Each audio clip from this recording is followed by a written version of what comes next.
masyarakat Kendari, tolong hati-hati. Kenapa? Karena sepertinya telur palsu sudah masuk juga di kota Kendari. Bisa kita lihat dari kulitnya. Oke, dia lebih bersih. Nah, kemudian kalau dipecahkan dia juga lebih keras. Lihat. Nah, pada saat kita keluarkan telurnya, kita lihat. Nah, kuning telurnya sama putih telurnya tidak menyatu, dia tercampur. Oke, kelihatan? Nah, seperti gel.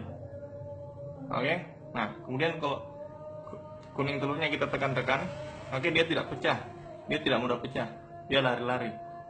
Kelihatan? Oke, nah dia nanti disobek seperti ini. Nah, setelah disobek baru keluar putih telurnya. Oke, kelihatan putih telurnya tidak menyatu, beda warnanya. Oke, kemudian kita cubit-cubit lagi, kuning telurnya tidak pecah.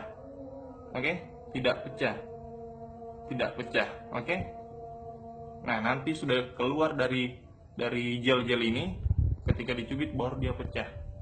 Oke, jadi untuk masyarakat Kendari harap berhati-hati karena sekarang sudah mulai juga beredar telur palsu.